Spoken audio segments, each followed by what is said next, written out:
Hello there, this is Retro Spirits Gaiden, and this is Final Soldier on the PC Engine Hue card. And this is the title screen. We've gone straight into the title screen, and we've gone into setup mode, so we can see all the lovely weapons that your little pointy-faced spaceship can fire at the bad guys in this universe. I like the space donuts, you know that. We've got fireballs, we've got a flamethrower, which is always a weird thing to see in deep space. We've got a bubble gun.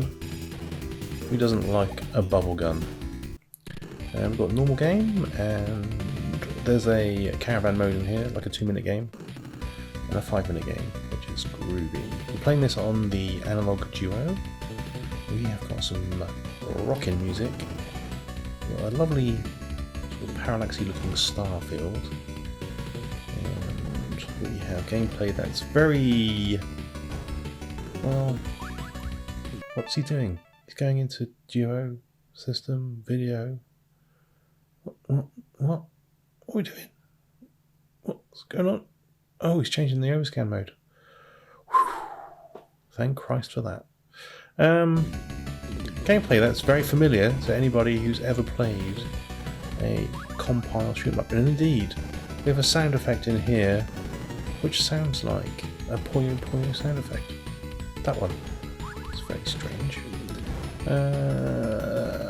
So, the systems in this are going to be very, very familiar to anybody who's ever played vertically scrolling shoot 'em up on the PC Engine, because they all seem to be the same to me.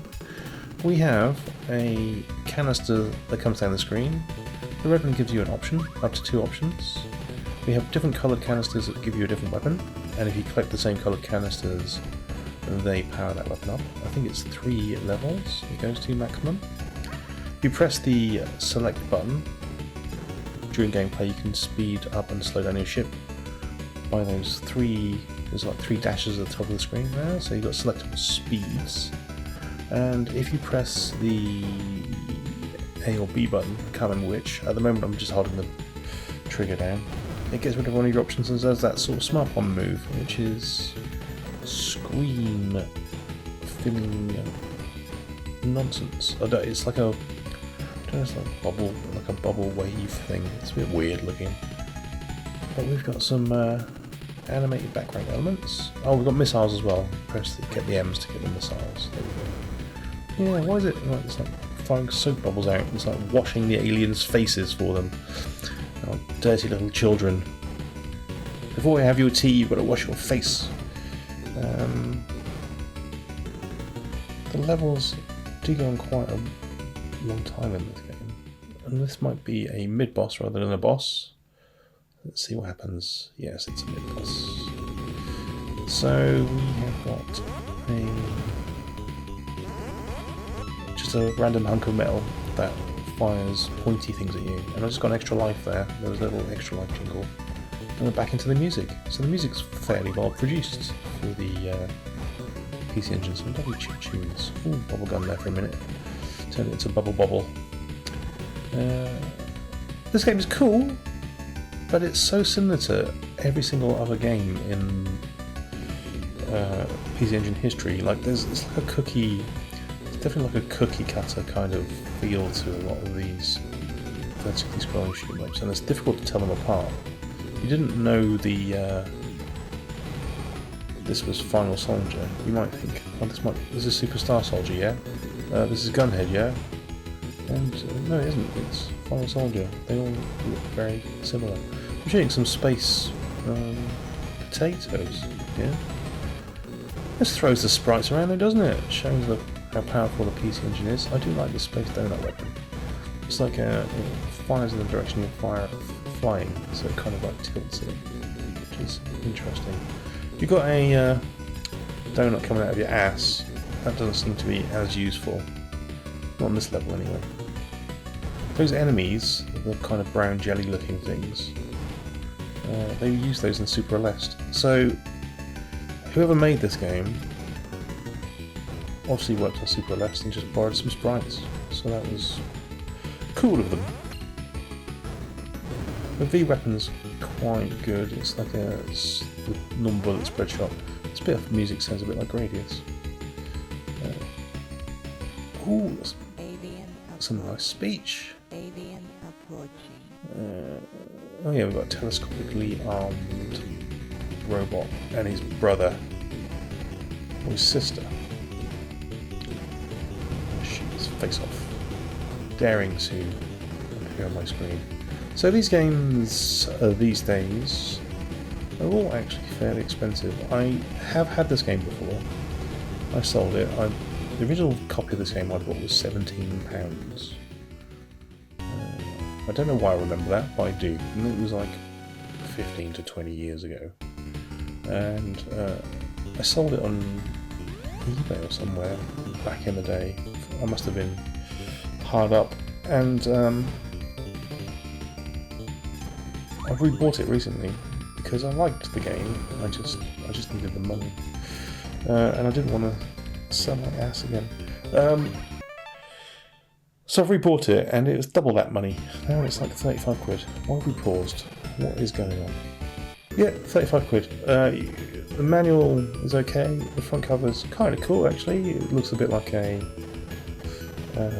model kit or a 3D render of a model kit or something. It's quite weird, but a lot of games from that period had the same sort of look. It's quite cool. This background isn't the best. It's kind of like it's supposed to be sand dunes, but it's not a particularly sandy colour. Some trains on lethal trains. Angry and lethal trains on train tracks that go nowhere. They just go left or right, shooting at me. And we've got pond skaters in robot form trying to kill me as they dart around on it's like a bunch of runways, short runways. I'm just saying what I see. Yeah, this is a decent looking game. It sounds pretty damn cool, and it plays lovely, and it's about 35 quid. So it's up to you whether you want to spend that much money on it has to be said, experience which is so similar to other games that it's difficult to tell them apart, even visually. It'll take you a few seconds to register which one of the series this is. Although, what's it called? Soldier Blade. Yeah, Soldier Blade is super kick-ass. That game is a couple of £100 though, or between £100 and £200. You would recognise that one being different because the main sprite has robots following it around. But I mean, it's still quite difficult at a glance to know the difference between this and say Gunhead or something. But there we go. Yeah, I recommend the game. But it is, as I said, expensive. What it is, I don't know what the cheapest one is in the series. It is actually probably this one. So I've seen Gunhead. Well, Gunhead's not in the same series, but it's very similar gameplay-wise, and at least I think it's in the same series. But that game's about 70 quid. And then Superstar Soldier is a little bit more expensive than this. And Soldier Blade. They've all got the same frickin' name as well. Soldier Blade is, like I said, between £100 and £200. So this, if you want one of these type of games, this probably is the cheapest one you're going to get. And it's got, like I say, it's got some quite nice weapons in it. I do like the flamethrower. I like the flamethrower a lot. Got some nice drum samples in this soundtrack. It's cool.